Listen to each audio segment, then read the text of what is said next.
Hello, my dear students. How are you? I hope that you will be very well, and I am also very well. Today, I am going to discuss about how to find electric field intensity in broadside on position, which is also called as equatorial position. In last class, I have already taught you about how to find electric potential in broadside of position. तो चलिए दोस्तों, आज मैं आपको बताने जा रहा हूं कि इलेक्ट्रिक फील्ड इंटेंसिटी जो है ब्रॉड साइड ऑन पोजीशन में कैसे फाइंड करेंगे। ब्रॉड साइड ऑन पोजीशन का ही दूसरा नाम इक्वेटोरियल पोजीशंस होता है। तो चलिए आज मैं बताने जा रहा हूं कि electric field intensity broad side on positions में कैसे निकालिएगा। मैं पहले आपको बता चुका हूं कि एक्सियल पोजीशन में पोटेंशियल और फील्ड कितना होता है, ये ऑलरेडी मैं आपको डिस्कस कर चुका हूं। तो चलिए आज मैं डिस्कस करने जा रहा हूं कि इलेक्ट्रिक फील्ड इंटेंसिटी आप ब्रॉड साइड ऑन पोजीशन में कैसे फाइंड करेंगे, उसी को मैं बताने जा रहा हूं। How to find electric field intensity in broad side on position which is also called as equatorial position.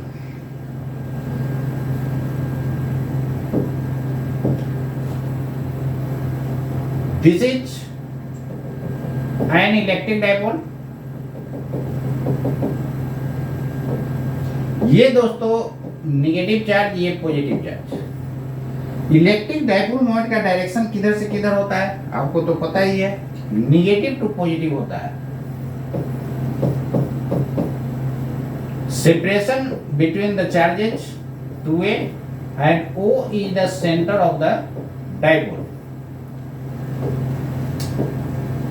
आपको मैंने बताया था कि एक प्लेन हम लोग हाइपोथेटिकल ड्रॉ करते हैं जो सेंटर ऑफ डायपोल से पास करता और डायपोल का क्या होता है, परपेंडिकुलर होता है।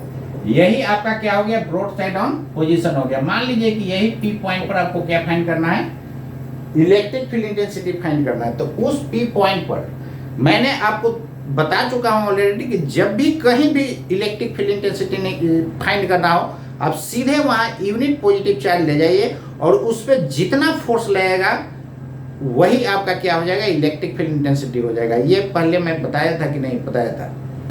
तो यहां पर आप यूनिट पॉजिटिव चार्ज रखिएगा तो क्या होगा, ये चार्ज इसको क्या करेगा, निश्चित रूप से अट्रैक्ट करेगा। ये चार्ज आपको निश्चित रूप से क्या करेगा, अट्रैक्ट करेगा। तो निश्चित रूप से इलेक्ट्रिक फील्ड इंटेंसिटी का डायरेक्शन जो है इसके कारण इधर हो जाएगा। इसको मैं E माइनस माना और इसके कारण इलेक्ट्रिक फील्ड का डायरेक्शन जो हो जाएगा दोस्तों, ये जस्ट ऐसा हो जाएगा। क्लियर है? अब यहां पर ध्यान दीजिएगा,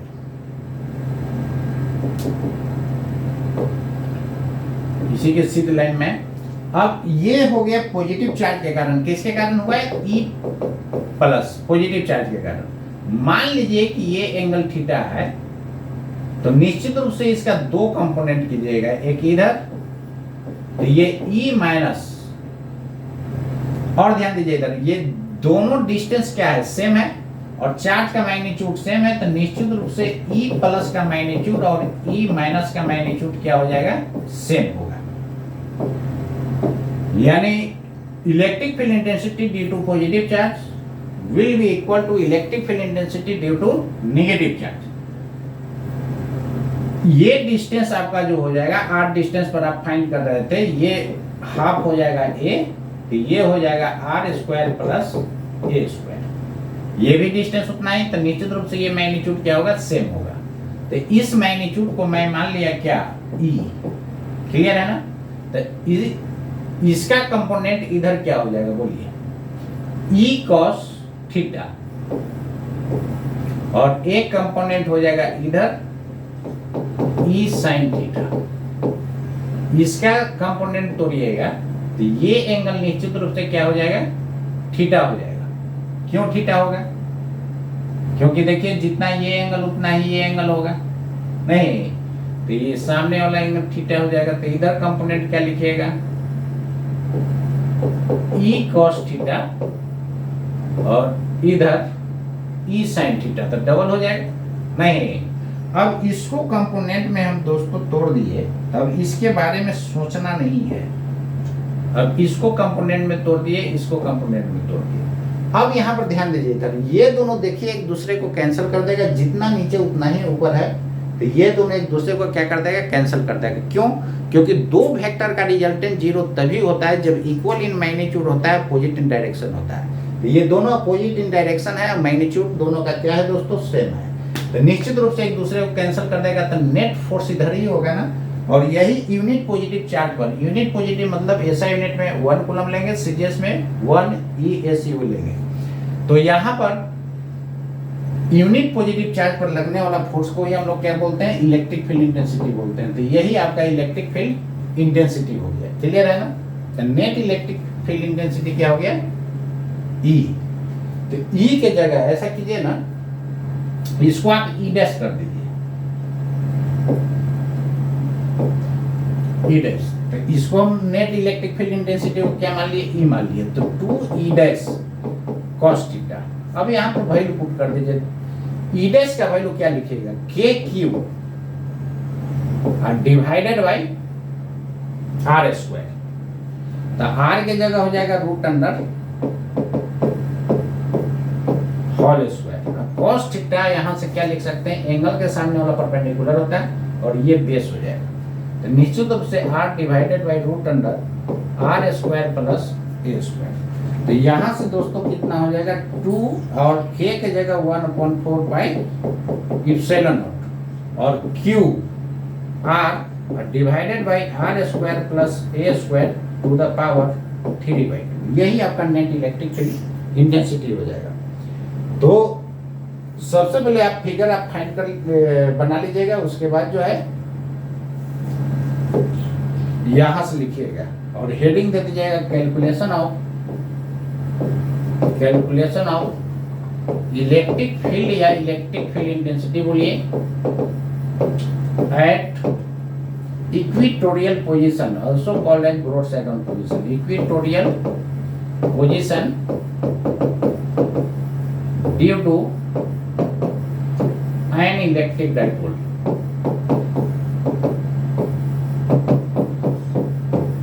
ये रहा आपका हेडिंग और इसको आप ट्रिपल टिक मार दीजिए, 12th के लिए important.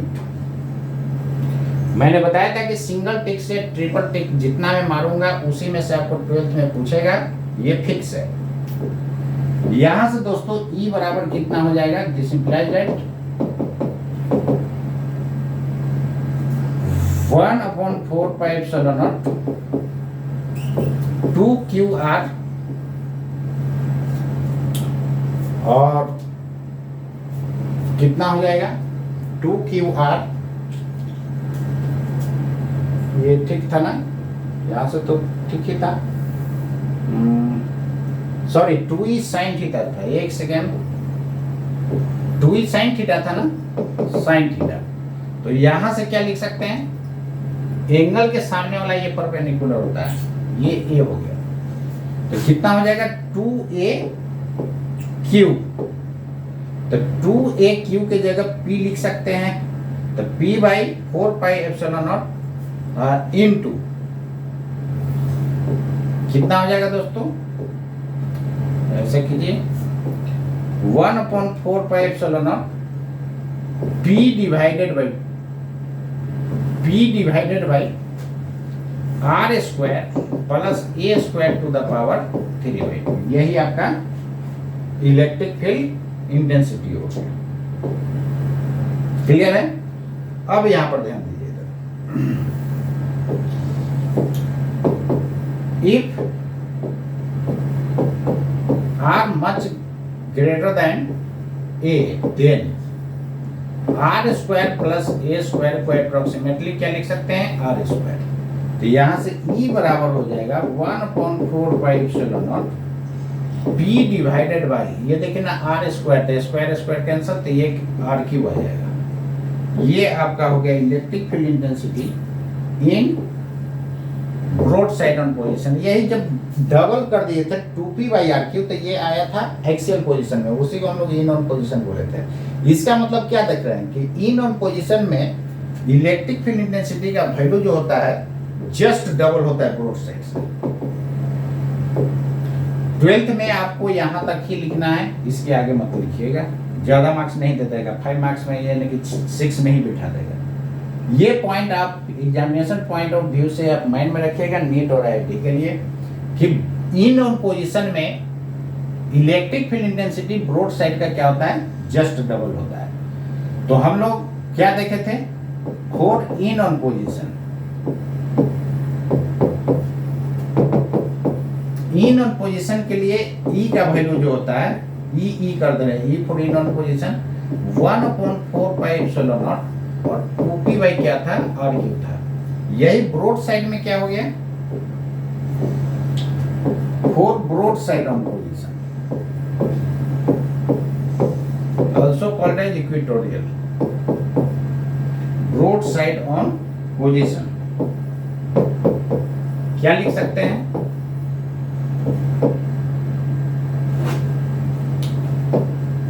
EB should be equal to 1/4πε0 और P by RQ था। ये दोनों में रिलेशन क्या देख रहे हैं क्लियरली,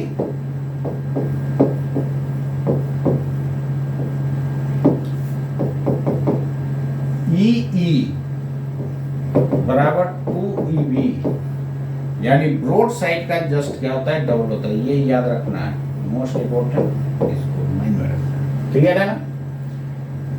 तो ब्रॉड साइड ऑन पोजीशन में इलेक्ट्रिक फील्ड इंटेंसिटी जो होता है इन ऑन पोजीशन के जस्ट क्या होता है, हाफ होता है। देखिए क्लियर है ना, इसका भी 2 कंपोनेंट, इसका भी 2 कंपोनेंट कर दिए, तो ये वाला कैंसिल कर दिया, तो नेट इधर, तो रिजल्टेंट क्या हो जाएगा, इधर के तरफ, क्लियर है ना। ई डैश का वैल्यू पुट कर दिए, फाइनल रिजल्ट आपका ये आ गया।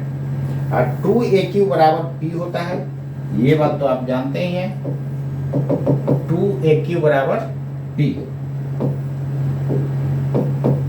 डाइपोल मोमेंट का फॉर्मूला होता है charge into separation between the charges, clear है ना। चलिए तो इसको माइंड में रखिएगा, पहले फिगर बनाइएगा, उसके बाद वहां से नोट कर लेना है, क्लियर है, ठीक है ना। एक बात और यहां ध्यान दीजिए, इलेक्ट्रिक फील्ड का डायरेक्शन किधर होता है, डाइपोल मोमेंट के जस्ट अपोजिट है। The direction of electric field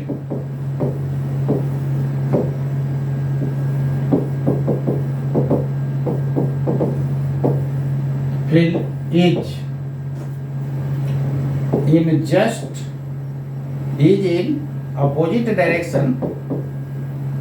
in opposite direction of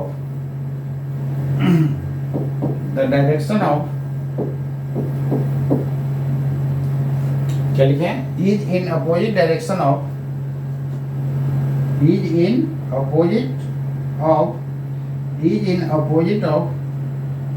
the direction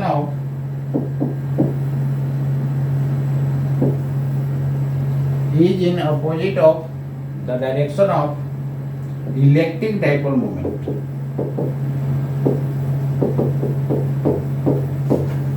यानी इलेक्ट्रिक डाइपोल मोमेंट के डायरेक्शन के अपोजिट में होता है, is in opposite the direction of electric field will B, ऐसा लिखे ना, इसको लैंग्वेज को थोड़ा सा सही कर, will be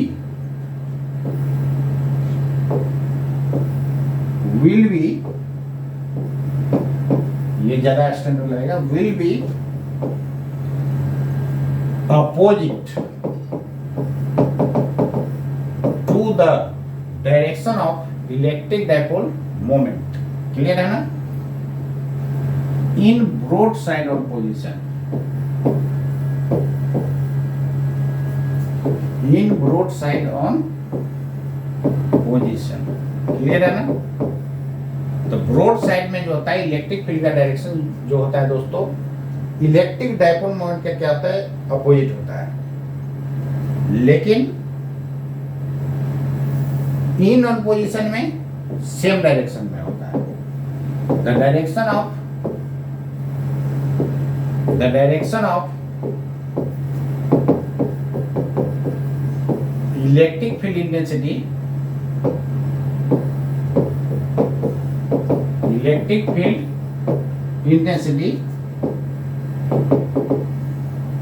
will be in the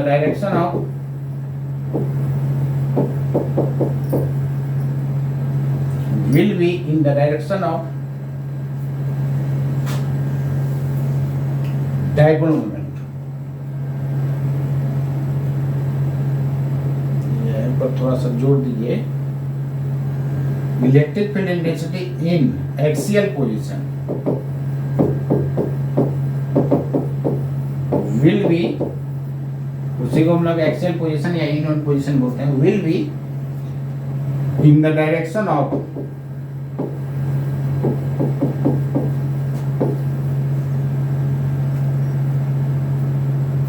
dipole moment. यानी इन और पोजीशन में डाइपोल मोमेंट के डायरेक्शन में होता है, लेकिन ब्रॉड साइड में क्या होता है, डाइपोल मोमेंट के जस्ट अपोजिट होता है। Direction of electric field will be opposite to the direction of electric dipole moment in broad side on position. Broad side on position को यहाँ पर जोड़ दीजिए, ज्यादा अच्छा लगेगा। Electric field in broad side on position, electric field in broad side on position, broad side on position, यह पर जोड़ दीजिएगा। Electric field in broad side on position will be opposite to the direction of electric dipole moment. Clear हो गया? चलिए, ठीक है। तो यहां से क्या देखें कि इलेक्ट्रिक फील्ड का डायरेक्शन जो होता है ब्रॉड साइड में क्या होता है,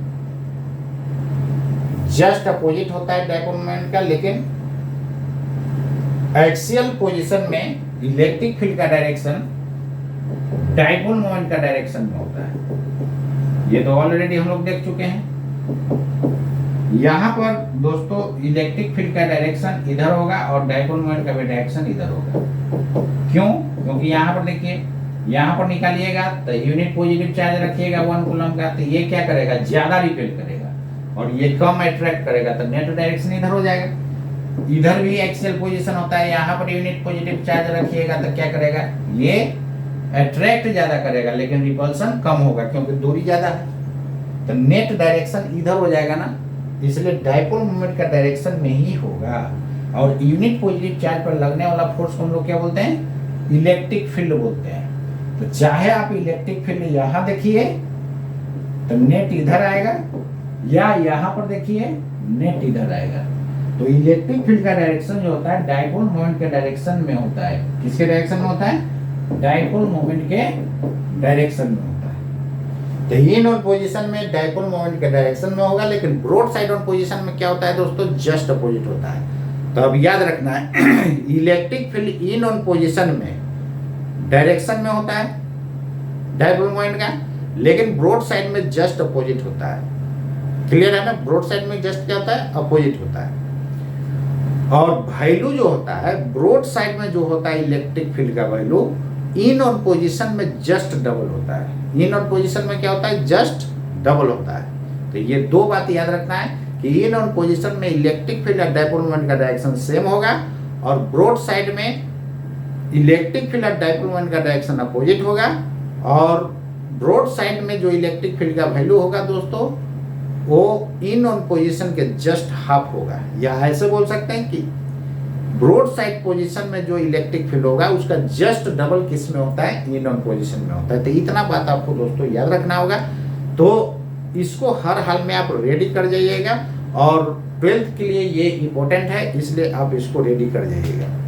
और न्यूमेरिकल तो आपको कहीं भी आएगा, 12th में भी आएगा, नीट में भी आएगा, IIT में भी आएगा। तो न्यूमेरिकल के लिए केवल फार्मूला याद रखिएगा। तो फार्मूला कैसे याद रखना है, KP/RQ हो जाएगा किसमें, ब्रॉड साइड में। K मतलब 1/4πε0, और 2KP/RQ हो जाएगा आपका इन ऑन पोजीशन में। तो KP/RQ ब्रॉड साइड में और 2KP/RQ इन ऑन पोजीशन में हो जाएगा। तो ठीक है दोस्तों, आप लोग चैनल को जरूर सब्सक्राइब कीजिए और जैसे जैसे सीरियल नंबर से वीडियो डाला हुआ है आप उसको देखिए, बहुत मज़ा आएगा और इतना डिटेल कहीं नहीं मिलेगा। आप इसको मन से आप पढ़ाई कीजिए और बहुत डीपली पढ़ाया हुआ है। और जिनको ऑनलाइन क्लास ज्वाइन करना है ऑनलाइन ज्वाइन कीजिए, उसमें रेगुलर फास्टली निकलते जाता है, ठीक है ना। तो चलिए आज के लिए इतना ही। जय हिंद, जय भारत।